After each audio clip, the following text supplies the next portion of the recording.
Hey everyone, welcome back. I'm John with Monster Transmission. Today I'm in our dyno testing area, and we're going to be continuing our conversation with Dave Ankin from ToyMakerz about Monster Transmission and what we do here. Let's take a look.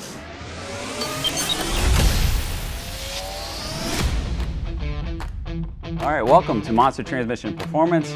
I'm John, and this is Bobby. What's up? And we're here with Dave Ankin and Brayden Ankin from ToyMakerz and Team Gearhead. You know, Bobby, you brought something up that just struck something in my memory. You're talking about, myths and some sketchy shops and, some pointers. Just, that's one thing that everybody should do. If they're not doing it themselves, and they go to their local shop to have it installed. A lot of local shops, they're great, but there are other shops out there that already come in mad because you're bringing a transmission, and now we're installing it for you. And of course, if there's a problem, if they don't do something right, or if they stack the pump, then of course it's on us. We do everything we can to make sure that we have good quality control. And one specific store, we had a client call us up and said, "Hey, listen, I ordered a Monster in a Box kit, had these upgraded, hard parts on it," and you know what I'm talking about. So what we do is, as they're packing the box, they take pictures of everything. We have a live camera, and it shows the order number, it shows everything, it shows what's going in the box, sealed. First thing we ask, was the box sealed when you got it? Well, the shop said it was. Okay, so it got delivered to the shop. Yes, okay. I said, all right, so we looked at the camera, it was in the box. We called the shop, was it damaged? No.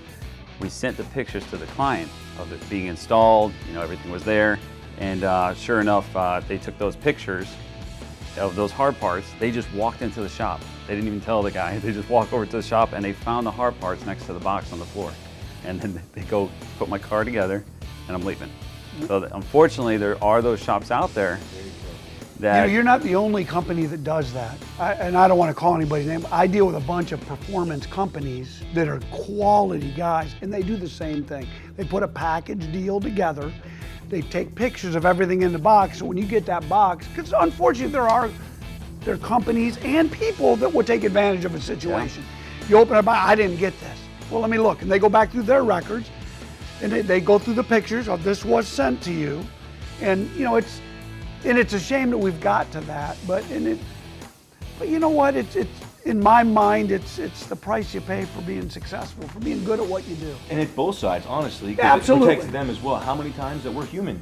Customer says, "Hey, I got this wrong variant." Some guys in the parts market, there's thousands of parts, that he could have possibly grabbed. Hey, guess what? It was wrong. You know what? We do apologize. We see it here. We're gonna get an expert out to you. So both sides, it protects them. Absolutely. I've had that happen to me in numerous brands. I don't care if it's a tubing company, a transmission company, an alternator, it doesn't matter who it is, turbo company. Called a bunch of times, said, "Look, hey, go through your records and see if I got it. You got it. You open, oh, we didn't send that. Yep. Hey, can you get me one out?" It happens, dude. No need to be mad. Talk to it, get done. It's gonna happen. Yeah, I just ordered a coilover kit for my car. I install it, I'm like, oh man, I'm so excited, right?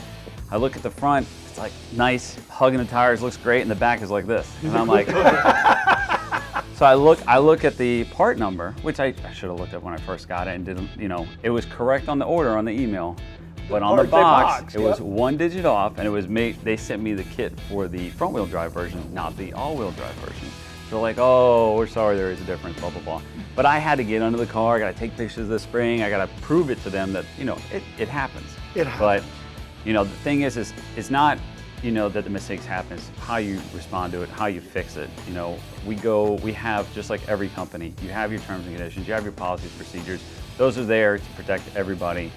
99% of the time, we go above and beyond our terms and conditions in order to allow the client to have a good experience at the end, as long as it's reasonable.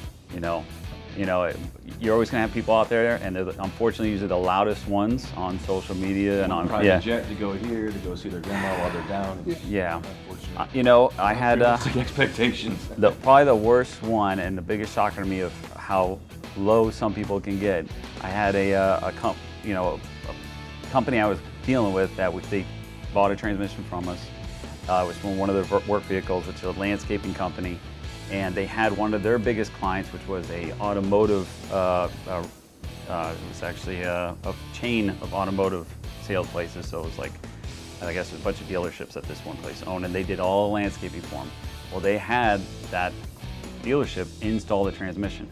We have it documented. They stacked the pump 4 times on a 700 R4, and you know, most newer dealerships don't know how to install an older custom conversion. It was a TV cable and everything. They damaged it multiple times, and we warrantied it 4 times. And each time we told her, hey, listen, take it somewhere else. But I got on the phone after it's 4 times, and she's threatening lawsuits and all this other stuff. And I'm like, I explained it to her. When she finally said, listen, I don't care. You guys have a big name out there. What's $10,000? Just pay me. I said, so she's like, they're my, and basically it came down, they're her biggest client. She wasn't going to go after them for fixing the transmission. Wrong, yeah. She said, we're a big name out there. You should just pay me so I go away. I was like, I told her, I said, you know, this is a recorded call, right? So after that, we had no more phones. But you know, it's unfortunate. People, you know, there are people like that, and they're usually a lot of the people, loudest ones. Especially when you get to my age or maybe even older, his age doesn't understand because they haven't dealt with it. For me, you take a transmission, throw a converter in it and bolt it up, and you're good to go. Yeah. Times have changed. You know, but again, we circle all the way back to if you just went and watched the video, Yeah. or if you just did a little bit of research or made a phone call. Yeah. You know, how do I do this? Yeah. Dude, it's a phone call.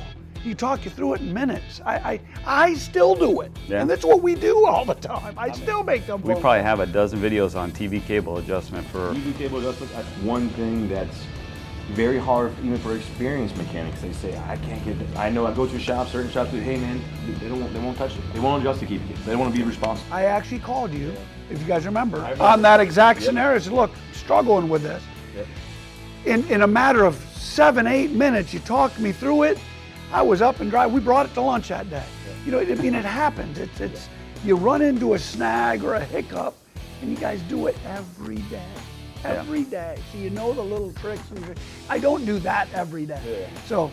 But even, you know, you mentioned earlier, as experienced as you are, you got to stop. You got to stop and ask questions. And the guy that's you know got his 2002 Chevy that's doing a swap for the first time. You know, he's got a cam, he's got all this stuff on it, and that he's got a lift. Of course, first thing he burns through his transmission. As soon as he's towing, he's got a lift, all that good stuff. So we give him an upgraded transmission. I'm gonna do it myself. But they hit those, you know, points where there's like, well, what do I do here? Funny, and they don't stop. They'll stop when it comes to putting a cam in. They'll stop when it comes to putting, they'll stop when you got to put a lift in. Which way does this go? They'll stop. Transmission, it's just transmission. Yeah. I stop. I promise you, the time is so valuable to me. I'd rather spend 30 minutes to figure it out and make sure that I'm right, because sometimes God, am I remembering that right?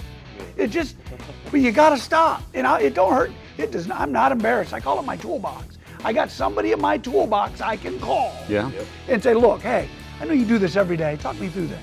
Okay, I was right. Usually I say that so I sound like I'm intelligent. I'm very seldom to go, dude, I had that all wrong. I always go, yeah, I thought that was it.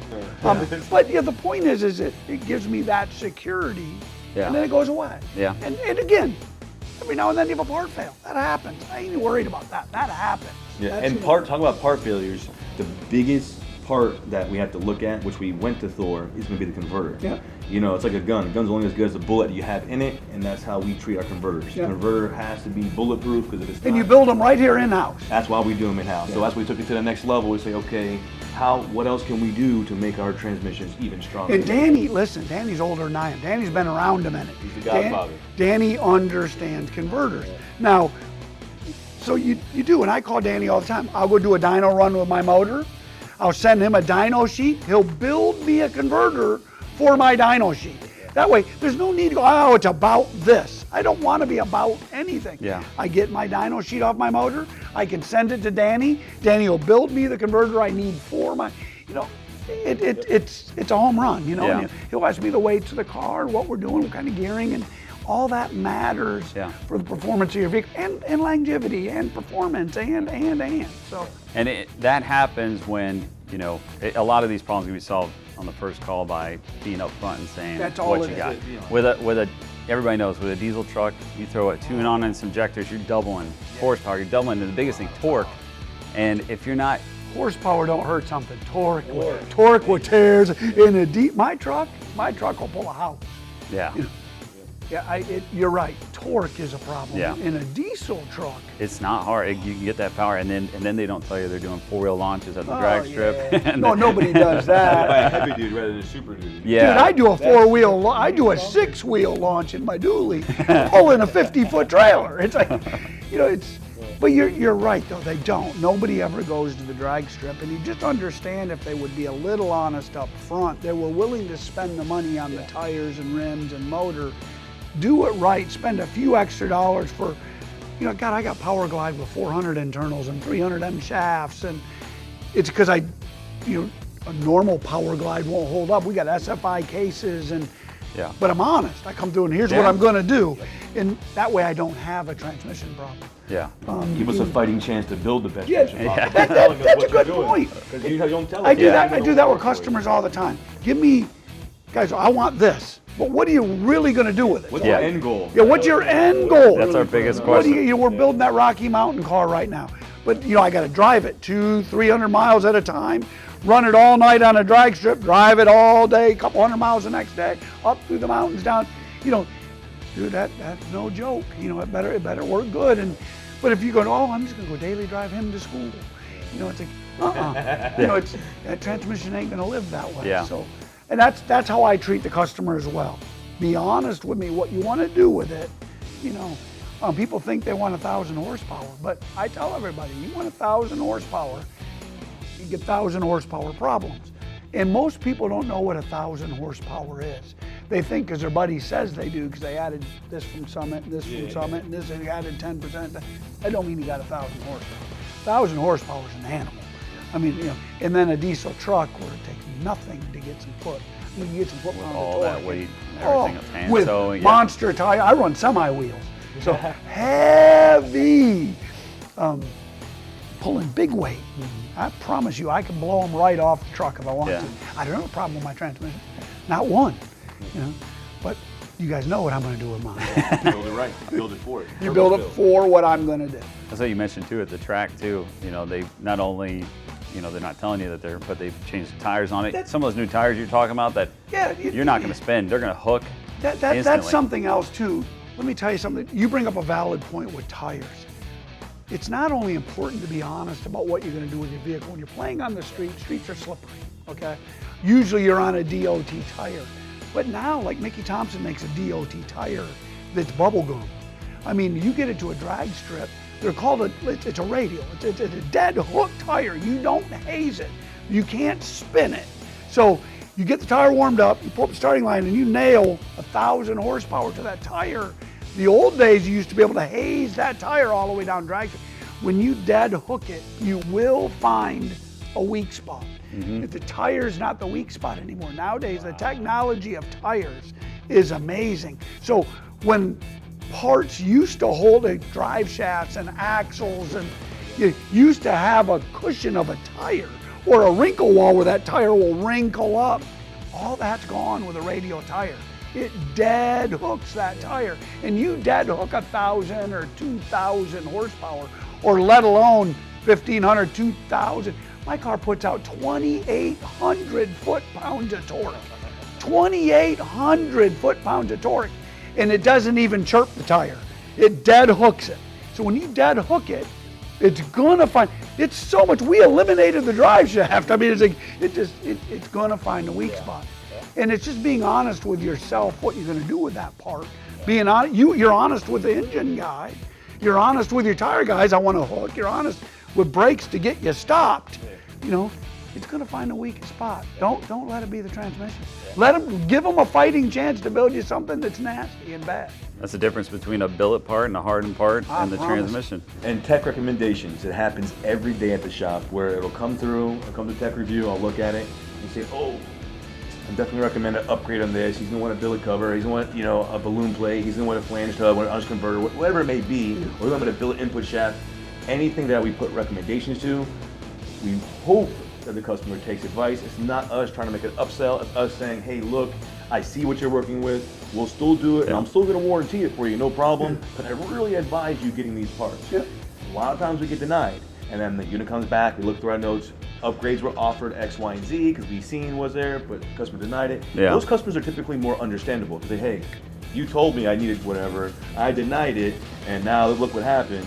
We still stood behind it, but I had a that's guy an issue show we're up always shop in. a couple weeks ago, no transmission cooler. Yeah. And I asked him, I said, why? Well, we didn't run it real hard. He said, yeah, but we're only going to drag some at 6-second passes. It's only 6 seconds.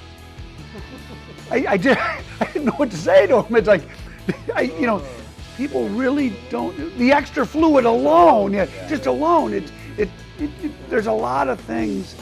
And I think it's just, if they just do a little bit of research, and you guys are amazing. Achilles spends a lot of time. Your team spends a lot of time to give people that information. Yeah. So, and it's huge for people like me and my son. He's getting ready to build a new drag car this next year. And I promise you, I ain't building it. But he's going to go through it. I want him to understand why you run a manual valve body, why you run a deep pan, why you run a big transmission cooler. Why do you run these drive shafts? Why do you run these tires? Why do you run these brakes? It's stuff that you can't learn, and you guys are actually educating them as well, if they're willing to learn. Yeah. Instead of just buying a transmission, throwing it. Yeah. Please upgrade your cooler. Please change your cooler out. What happens to that transmission? Oh, you're native. Please. Yeah, Don't change try to it. plug it. Change the Change it, cooler, yeah. please. Yeah. Because stuff's going to get caught It in is. it. I don't care Inevitable. how good, for instance, you just said it. If you grenade it, just change it. Just change it. Because chances are you're not going to get it clean. You can go, I flush it frontwards, backwards. Yeah, everywhere. whatever. Airline it. It's fine. Yeah, it's not fun. It don't take much to tear up something. No. Yeah, so, no, I agree. Once again, thank you for joining us here at Monster Transmission. I'm John. Special thank you to ToyMakerz, Dave Ankin. To find out more about what he's up to, follow him on Instagram at @TheRealDaveAnkin. Also, he's got a new digital series coming out called The Fast Society. And for us here at Monster, check out our YouTube, Instagram, Facebook, and of course, monstertransmission.com. Stay tuned for the next series. Take care.